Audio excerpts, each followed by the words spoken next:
Parent Entrepreneur Power, conversation number 236. Parent Entrepreneur Power. Wait, what? It's Mama Power! This is the podcast for parents juggling the tough choices required for success in business while putting family first. Hi, I'm Mary Catherine Johnson, and I share the ups and downs and dirty truths of profits and potty training while chatting with successful parent entrepreneurs from all walks of life. Are you powered up?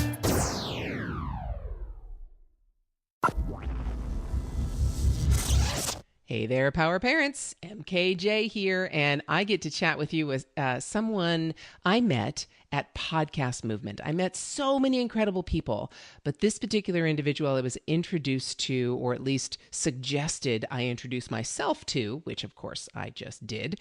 I'm really excited because he's got an amazing track record, at least what I've heard so far. So I can't wait to dive into his story, share him with you. And let's just say this right now. The reason you want to listen to this episode beyond the actual content that we're going to be talking about in a minute is because you will hear another amazing podcast host. All right. So without further ado, here is Andy Hill. He is the host of the Marriage, Kids, and Money podcast. See, I told you you'd be interested. Hey there, Andy. How you doing? I'm great. Thank you so much for having me. Oh, I can't wait to chat with you. All right. So we start with everyone. And first off, thank you for being so receptive from this strange woman walking up to you at Podcast Movement going, hey, you know what? Somebody told me that you and I should meet. So here we go.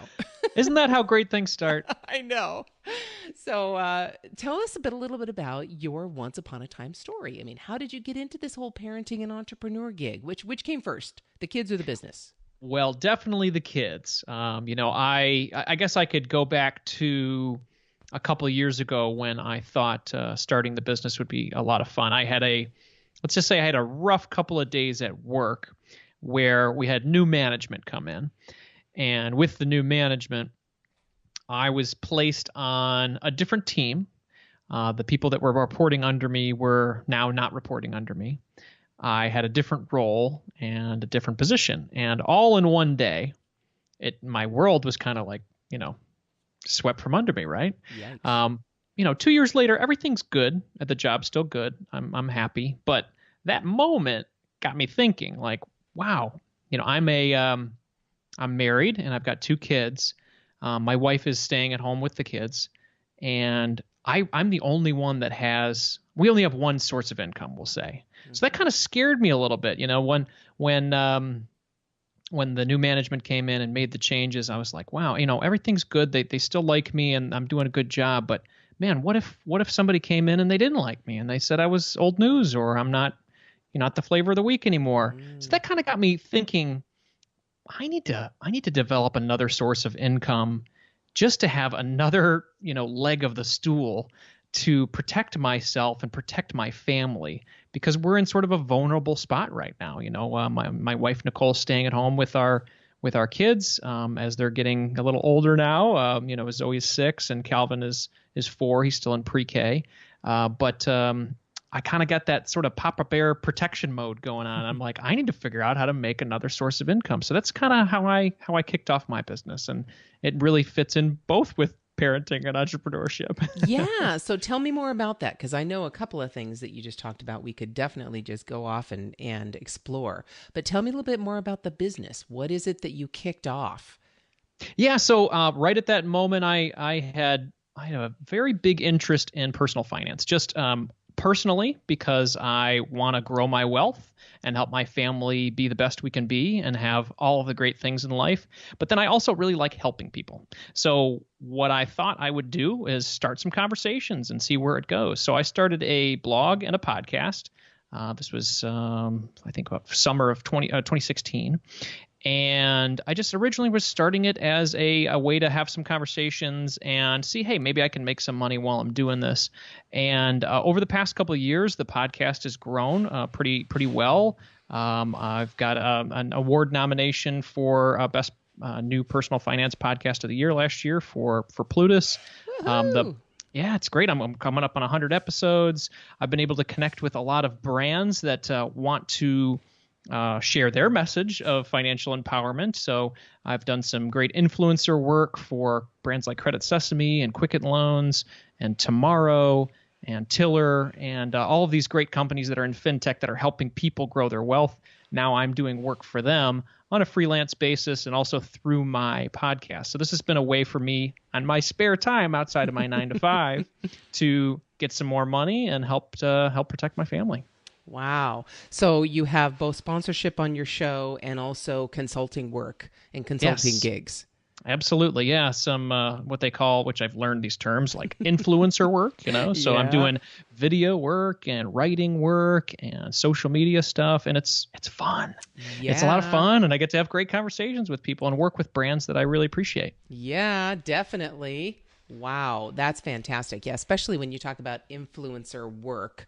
I think who was it? Eric. I think his name was Eric. That was also at Podcast Movement. That does. Was a it lot Eric of that. Rosenberg? That's him. Yep. Yeah. Great guy. Yeah. That He's a was very successful writer who's done a ton of work with some big financial brands. Yeah. So that's the same kind of concept. Yeah, a lot of it's a little bit of writing, a little bit of video, definitely sponsorship through the show, and yeah, it's been great. I'm also just looking for other avenues. I started taking on coaching clients this year just to help them with their personal finance, just other families that are trying to do the same exact thing that I am. We've had some financial success in our lives by eliminating all of our debt and paying off our mortgage just this last year. So people are like, how did you do that? And so I help people walk through the same process as a coach too. Yes. Yeah, that's exactly how it starts. That's fantastic. I can see all the potential lying out in front of you because it starts there. It's one-on-one, and the only thing I would say is please don't try and quote scale too fast. that's the Absolutely. fruit, the definitely the flavor of the moment. Yeah. But it really still is person to person, no matter how you do it. It really, they're people that we're helping. So good for you. Absolutely. Thank you. Wow. Okay. So that moment, and I don't know anyone who's been in business that hasn't had a moment like that. None of us go to work and love our jobs and do all those wonderful things and love everything we do, and then all of a sudden just decide on a whim we want to start a business. Right. Right? I mean, it doesn't work that way. So there's always something that pushes us that direction, and you had that. Thank goodness it didn't end up being catastrophic to your family, right? Thank goodness it actually ended up being a positive thing, but it was definitely a wake-up call, and they're always what ifs, aren't they? Yeah, absolutely. Yeah, and sometimes people will make the complete jump and leave the career. I've chosen to do both and just find time to be dad, be husband, be full-time worker, and do this side thing. And my wife Nicole, we've worked on it together to make sure that I'm doing well with all of those things, especially being a good husband. But Right. having this business that I like so much, that makes me feel so good, has helped me to do better at my day job. Honestly, over the past couple of years, I've exceeded my sales goals, and my company couldn't be happier. So I feel like Wow. since I'm providing myself with some self-care of feeding myself the type of work that I'm very interested in and feeding my passions, I think that's rubbing off in my work and my home life as well. Wow. So, two different places, and I'm just gonna kind of put this out there and ask you if there's one or the other that you would prefer to talk about. So, Sure. because I really love both aspects. So, one of them is like the time management side and how you're being able to manage it all. And I don't like the word balance because to me a balance doesn't really exist. It's all a matter of choices, of Right. where we spend our time. And then the other side is having this job and being kind of more of a sidepreneur, so to speak. Do you see the time coming up anytime in the near future where you will totally jump ship and it won't be a sidepreneur anymore? It'll be a full-time entrepreneur. So which one interests you most? Let me just put Well, it there. I'll talk about the last one just because it's interesting to talk about. Yeah. What I am more concerned with, as opposed to leaving my career, is having the options to be essentially call it an insurance policy.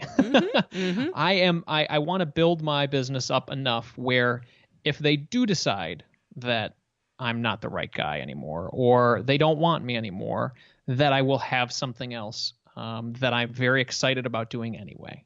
And so I see it more of as opposed to, any of this early retirement stuff or, these conversations about, quitting your job. I don't want to or don't really need to quit my job because I'm doing such a great job at it and they're happy with me and I've got great benefits and I'm also able to follow my passion on this side gig. And the amount of time that I'm spending on both is adequate enough for me to still be a present father. So that what I have right now is very exciting. Yes, I still want to scale my business, but not do it in a way that affects what I am doing as a father and as a husband and as my full-time job. So, and then with regard to time management, to your question there, I would say in the beginning when I started this, I got really geeked about it and really excited and had some conversations with my wife about like, hey, I'm starting this and it's starting to pick up some traction. What about you and the kids sort of just like disappear on Saturday from like noon to 6? That would help me out a lot. And then and Nicole goes to me, it's like, all right, buddy, we don't see you all week. And then on Saturday, we're going to disappear. That doesn't work for me.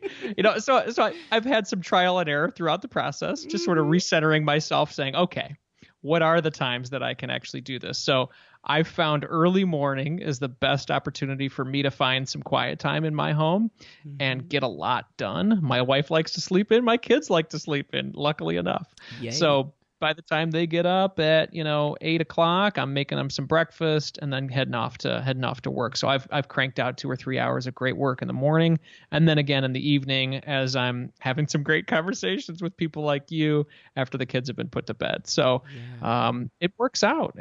So it's been good. Fantastic. And tell me a little bit about what you do in your quote day job. You don't have to tell me. Yeah, so details, I work just in what do you do? I work in corporate event marketing. So I'm in a sales role. So if there's ever a company that wants to put on a big conference or a big meeting or an auto show or a trade show, we are the company that puts that on. And I'm in the sales role. So I meet with the clients and then talk to them about what their objectives are. And we come with a great solution and we put it on for them. So what I hear you saying, not in the time management part, because we definitely only have so many hours in the day, and you've found an amazing, perfect solution to be able to get everything done and not necessarily diminish your time with anyone in particular. And that's really the balancing act, quote unquote, that we all strive for, right? So in that part, kudos to you. Fantastic. That's fantastic. Thank you. The other side, so when you're talking about the business and possibly taking sidepreneur and turning it into full-time entrepreneur, it sounds to me like you said that was the power for that decision is really in the hands of the company that you work at. Yeah, absolutely. If they get to a point where they are not interested in having me anymore, I don't know.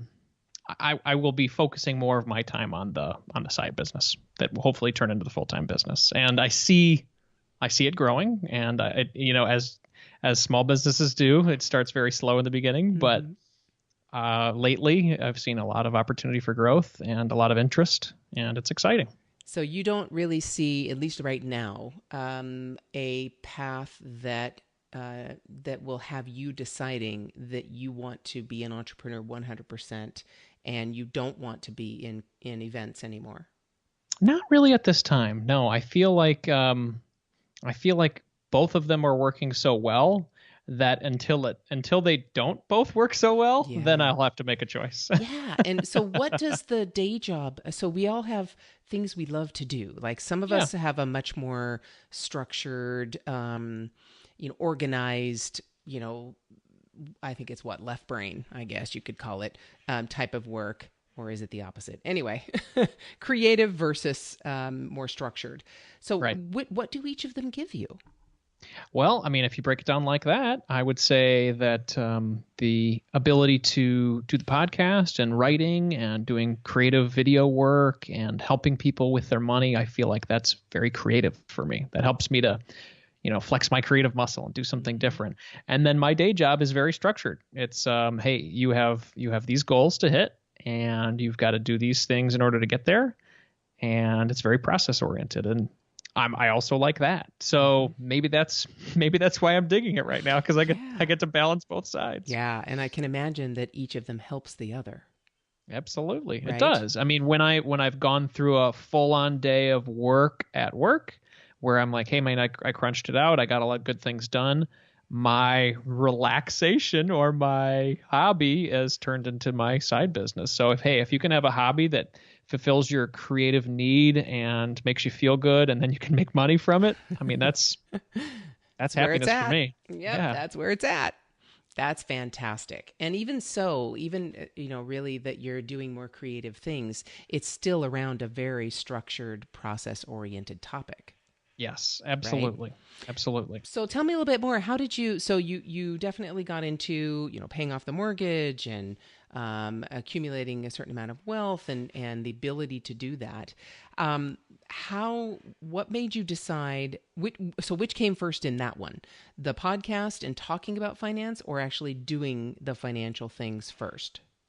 Well, when my wife and I got married, we worked together to do a lot of those financial things. We got married, and we both had a good amount of debt that came into the marriage. Mm-hmm. And at that time, it didn't really bother us. We were making, we'll call it like six figures combined together, and we were in our late 20s, and we were happy, having fun, going to dinners and concerts and drinking and having a good time. And then children came into the conversation of, hey, I think we're going to be parents. Then it's uh-oh. And it's not just about us anymore. It's about them and their future. And, all of a sudden you get jolted into, wow, I need to start thinking about them instead of just me. So I started reading some books and listening to some TV shows and listening to some books, or listening to some, radio shows about how we could build our wealth, protect our families, give our kids great lives, save for their college, all that exciting stuff. And it just filled me up. I was so geeked about it. So we started to make some major moves around that time before our first daughter came into the world. We said, hey, what can we do to pay off all of our debt and be debt free before our kids come into the world? And my wife and I worked together to make that happen. We ended up living on, call it half of our income for a period of time when it was just the two of us. And we were able to pay off my student loans from my MBA program and her car loan from her car that she had gotten a couple of years before that.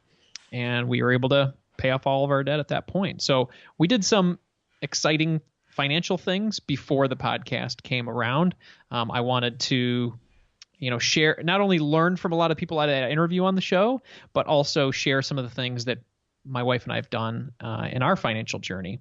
But at the same time, also continue that learning for myself, So interview these people, test, trial things, improve our wealth, and improve our financial position. And it's been great. It's been a great ride.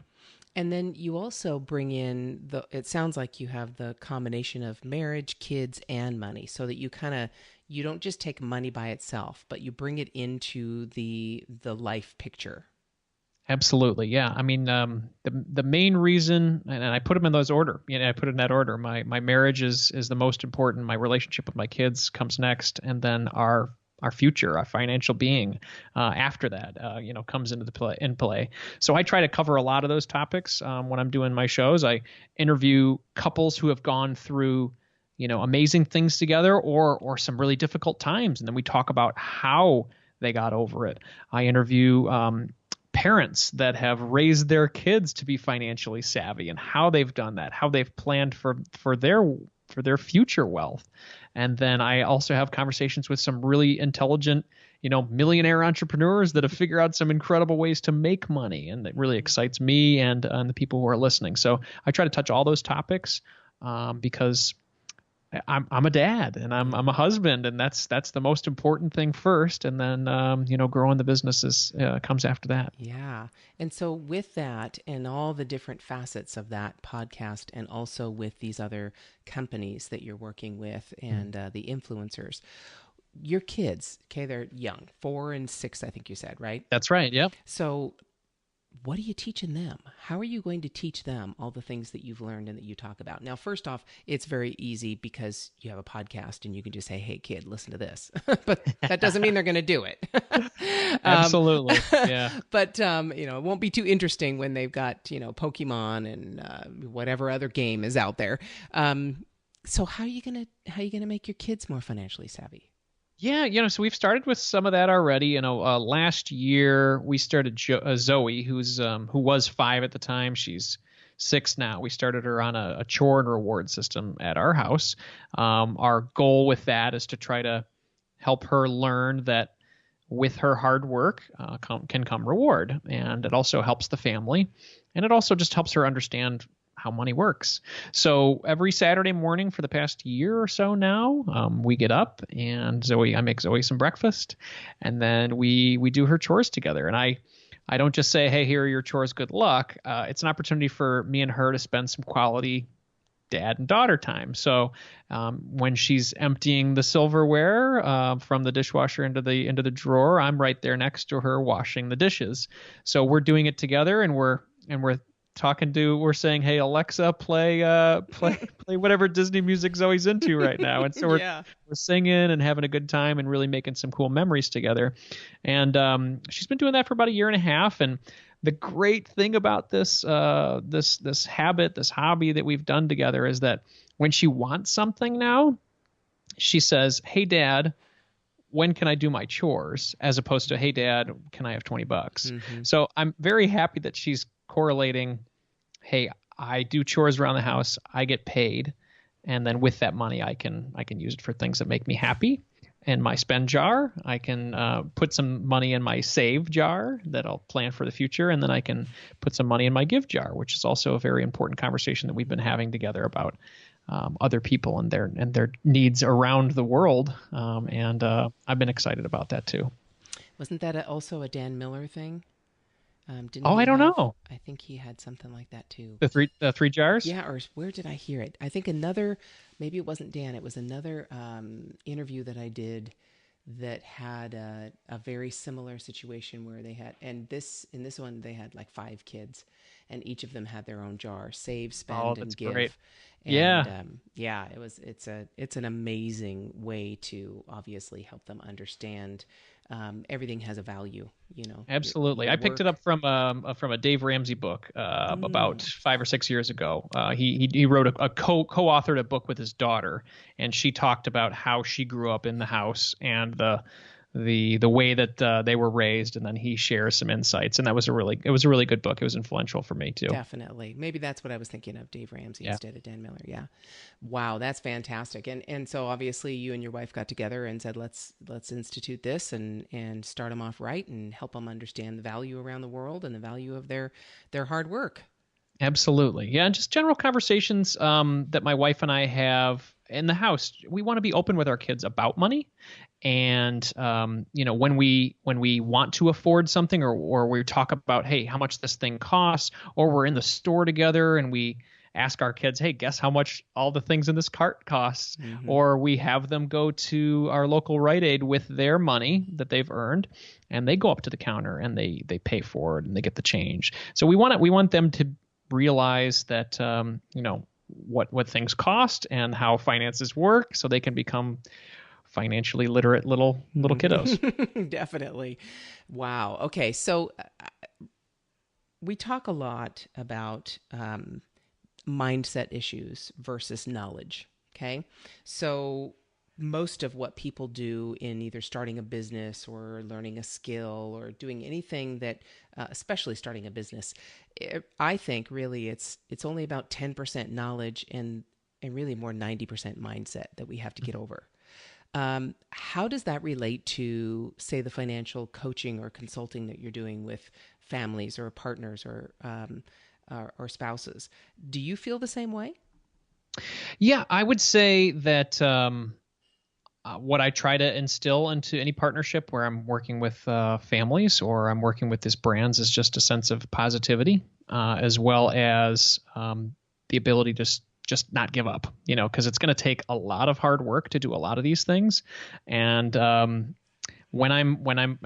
you're referring to mindset. That's what it's all about for me. I mean, yes, you can have some great knowledge and know how to get it done, but if you have a positive mindset and one that's very resilient, because it's not easy, starting from scratch when you don't know anybody, or you're having conversations about, hey, I have something to say in the personal finance space. Man, you got a long way to go to actually have anybody hear you. So you got to be resilient. You got to keep moving forward, let alone anybody that trusts you to help them with their money. So I would say resilience and then the ability to keep moving forward. So yeah, absolutely. It's all about mindset. But so when you're actually coaching people, because you do that as well, right? You're Right. picking up coaching clients, and Yep. and so as you do that, the reasons that people get themselves into difficulties, it's really not knowledge. I mean, it's just like weight loss, right? We know Right. the balance of the equation. You got that going in and that going out, and that's going to determine a lot. So the same thing with finances. You got a certain amount coming in, you got a certain amount going out. So it's not necessarily knowledge that gets people into difficulties. It's usually some mindset issues. Are there any of those kinds of issues that you've helped people get over or change that you feel are kind of not necessarily standard, but they're difficult mindset issues, especially around money? That is such a familial thing. By the way we're raised. Yeah, that's a good question. I think people associate money with the ability to keep and have as much money as possible with their happiness. And I think that they lose that along the way as they continue to grow their wealth. They have this, there's this term called lifestyle inflation. You make a certain amount of money when you're young, and you keep moving forward, and you're fine with that. Like in college, you're a pretty happy person, right? You're pretty much drinking beer and having ramen noodles, right? But you don't make that much. You don't make that much money, and then all of a sudden we get our first paycheck, and we spend all that first paycheck, but we didn't really need to. And then it just keeps going from there. We got to get the bigger house, we got to get the bigger car, 2 cars.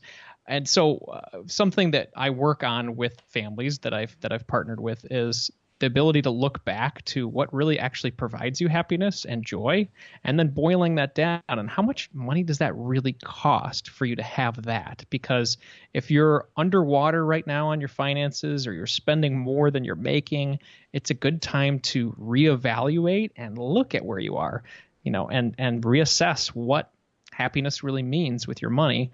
And having those conversations with people, like you said, everybody knows how to lose weight. Everybody knows how to eat right. It's just reminding people that, the more money you make, yes, you're going to probably spend a lot of that, but that does not equate to joy and happiness. You got to reevaluate and see how that breaks down. And that's really when people just kind of put their money in front of them, how much is coming in, how much is going out, and then really look at where that money's going out. Like, what are you spending on that makes you happy, and really boil that down.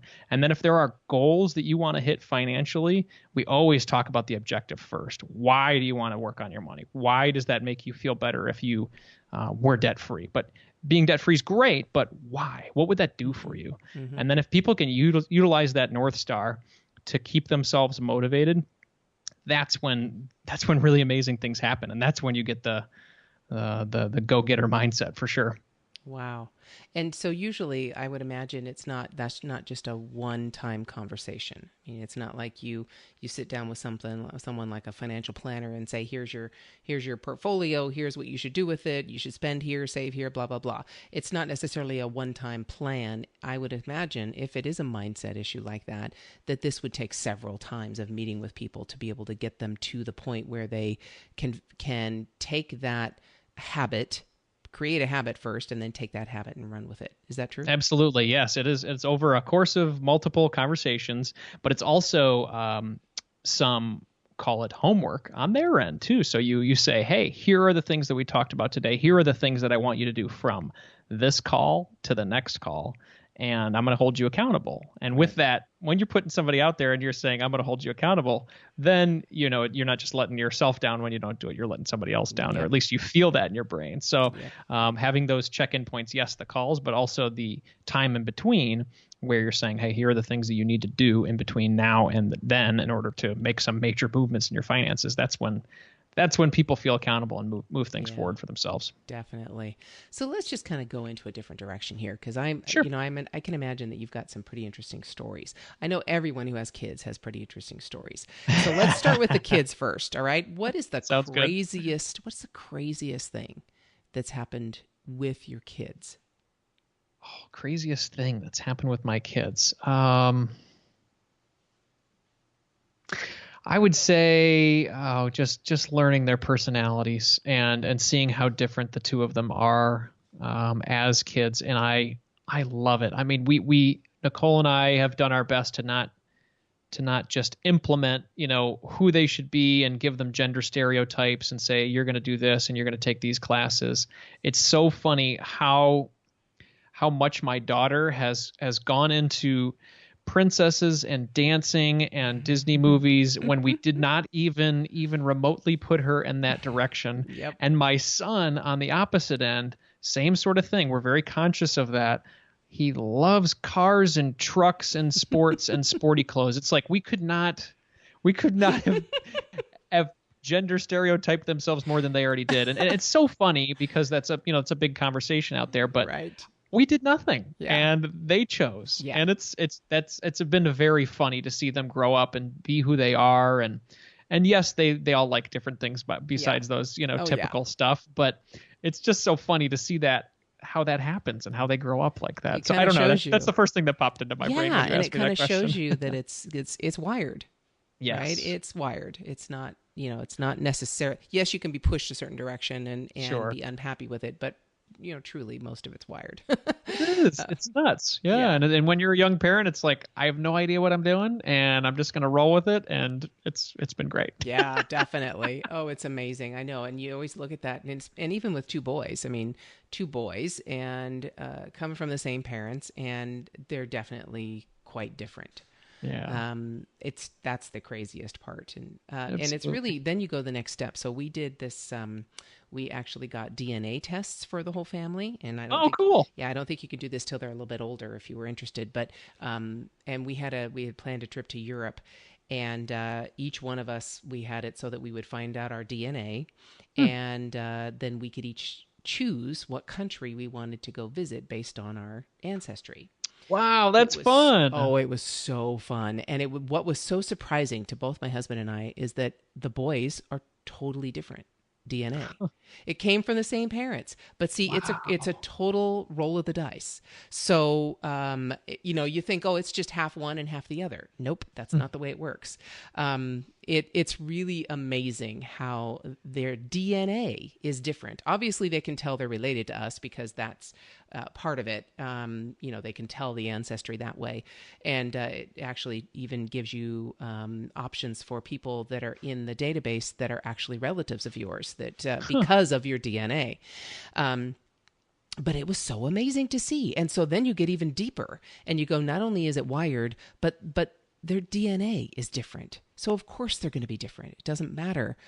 They came from the same parents. Of course, they're going to have different likes and dislikes and personality types and all those kinds of things. Skin tone, hair color. It's really, it's very eye-opening. So I suggest the next thing is to have DNA tests done of everybody. And I just wanted to do that, I mean, my husband kept, his family always said that his mother was German and his father's Norwegian. Well, his mother's unfortunately passed before we did this, but his father is like 96% Norwegian. So yes, that's true. But in him, he only has like not even 20% German in him. Wow. So she can't be completely German because that's if she was, he would have 50% German and 50% Norwegian. And then the same with me. My whole family always said it was Italian and Irish, Welsh, and that's pretty much the way it ended up. So Which It's- countries did you decide to go to? Interesting. That was really fun. So, of course, I chose Italy. My husband, of course, chose Norway. And my oldest son, Evan, chose Paris. He wanted to go to France. And so we visited Paris. And my younger son, Riley, wanted to visit London. Wow. And we had a blast. We spent a month in Europe and just exploring and staying in Airbnbs. And that was the best because we were actually in the communities.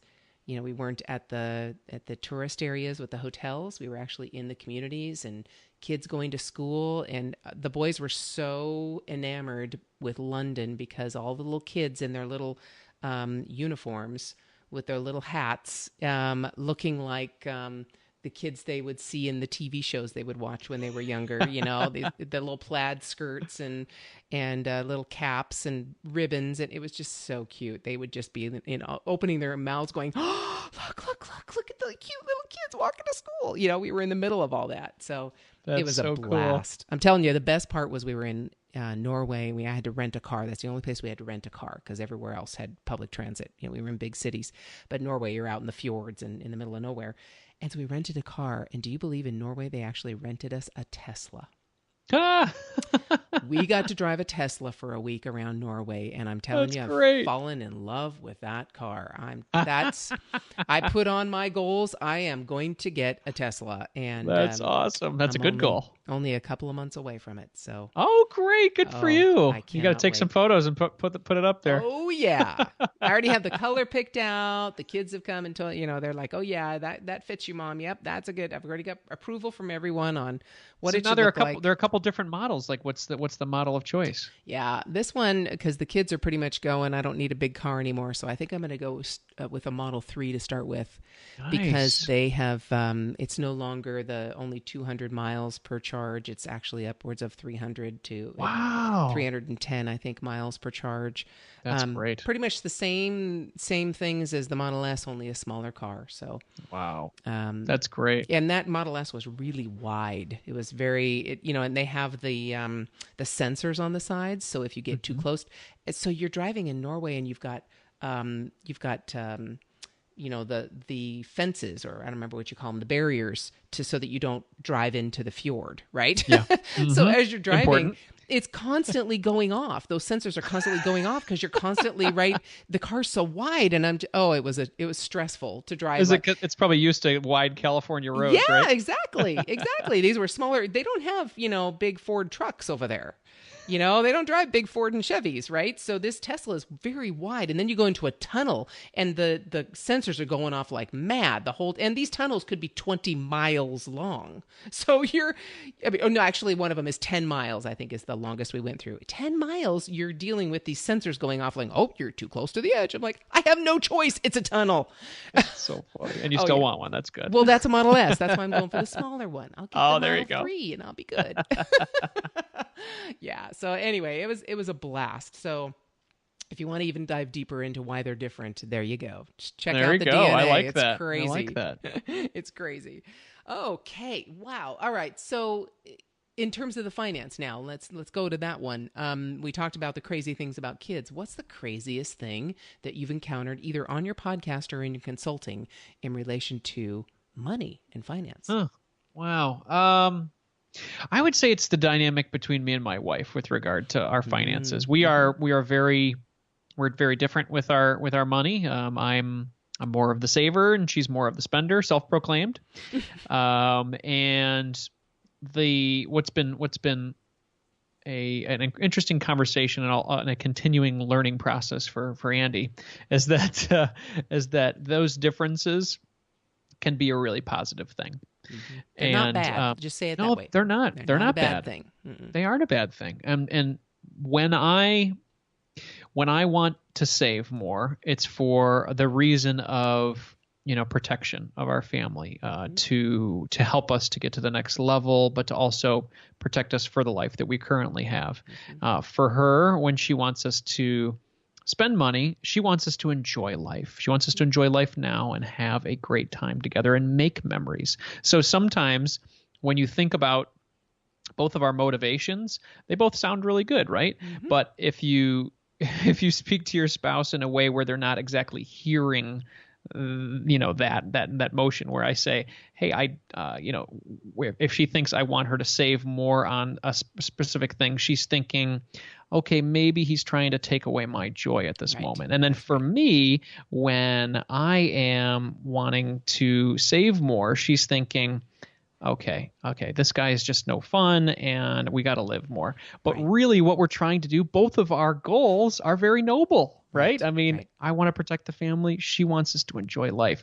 And I have to constantly remind myself of that fact. And it's been a learning process for me, and it's been a learning process for her. But over the years, we've come to realize that more about each other, and I love it. I love that she makes the day more fun, or our events more fun, and I think overall, and she's admitted it too begrudgingly, she appreciates our financial position and the fact that we've created a stable life for ourselves. Yes. And, I thank you so much for saying that. And please, power parents listening to us, hear those words, because I also live them and see them, and they will make your relationship better if you recognize that, and recognize that your spouse, your significant other, your partner, whatever you want to call that other person in your life, is not having a difference of opinion from yours just to make your life miserable. They are having a difference of opinion because their brain works differently from you. Gee darn, you didn't marry yourself. So, right? So you need to, and you're not differing in your opinion with them because you want to make their life difficult. You're doing it because you have your brain is wired differently. You look at things differently. That's what makes our world go round.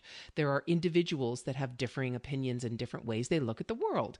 And you chose this person, so hopefully you'll like them for many other reasons. So I'm sure you'll be able to get over this one too, and be able to communicate in a way that is totally supportive, respectful, calm, and nurturing for you both, because money is one of the biggest difficulties in marriages. I get it. Yeah, and that's the big key, is the communication part. And it's very difficult, especially when you have young kids, to communicate. Yes. Because all of our reactions, especially when we talk about money, can have so much emotion around them. Yep. And sometimes they're short conversations because your kids are hanging on your leg. Right. But you really need to take that time to set aside to communicate, fully communicate, and listen too. Don't just wait for your turn to talk. Listen for what's really coming out of your spouse's mouth or your partner's mouth, and get a deeper understanding of why they are feeling the way they do. Yes, I really have to share that. And Andy, we call ourselves power parents because if we have helped our kids through potty training successfully, business is nothing. Completely agree. We got this. So we are power parents. We have the power. We can do business just like we can do parenting. But so my husband and I are very, very opposite in this as well. And he is much more like you in the sense of, I think it's a little different though. I've done also the DISC analysis, the DISC, and I have a very low C, which means I'm very low in caution. I'm not very cautious about things like money and things like that. I just abundance mindset everywhere, right? So I'm just like, oh, it'll happen. It's okay. It'll be fine. Well, my husband is a tax accountant. That's not the way the world works for him. So he is very high caution and very like, oh, no. We've got to prepare and plan and make sure everything's okay. And all that, which is amazing. He keeps me on the ground and I pull him up into the sky. So it's wonderful, but it's very stressful for him more than for me. And so I have to really realize that. And I wasn't. We've been married 35 years now. And in the beginning, I wasn't kind and I wasn't calm and I wasn't in any way nurturing in my communication. As you can tell, I'm very passionate about when I talk. So, I've definitely toned that back and said, hey, Mary, he's not bad. It's not bad just because he's different. And he was the same with me. I'm not bad just because I'm not I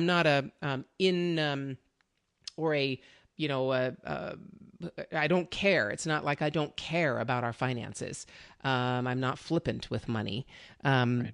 But we just think differently. We approach the subject differently and look at it differently. And I like the way you said it with your wife. She likes to put the fun in. She likes to have fun. She likes to take the money and do fun things with it. And you want to make sure your family's secure. I get that completely. I've met husbands and wives that are the reverse of that. The husband's like, let's go. And the wife is like, no, please, let's wait.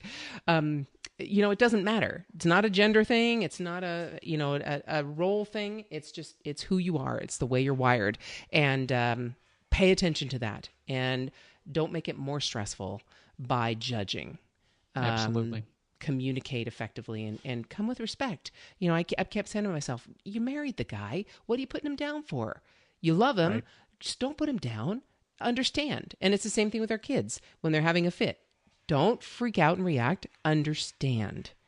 Something's precipitating it. What is it?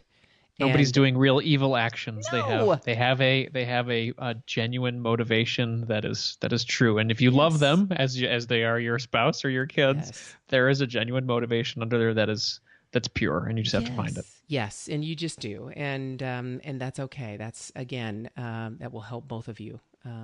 So wow, yes, thank you for that. That's fantastic. I knew you'd have some good stuff, so I really appreciate it. Absolutely. So all right, well, I have a feeling that as time goes on, as I say, I can predict the future, but I do feel that we're going to see possibly some masterminds or some online courses or some kind of product that you're going to be able to grace us with that will definitely help make many people's lives much easier. So I really look forward to that day and would love to have you back to talk about wherever this develops and goes, so that your audience can benefit from the things that you're learning and growing with. So I really can't wait for that day. I would love that, Mary. Thank you very much. All right. Thank you so much for joining me. I definitely had a blast chatting with you. And here we go. Another day. Let's just look at tomorrow and hope we wake up, right? Absolutely. To get powered up for your day, just go to parentepower.com and listen to the over 200 episodes we have so far with amazing entrepreneurs just like you. It might just help you feel like a grown-up again.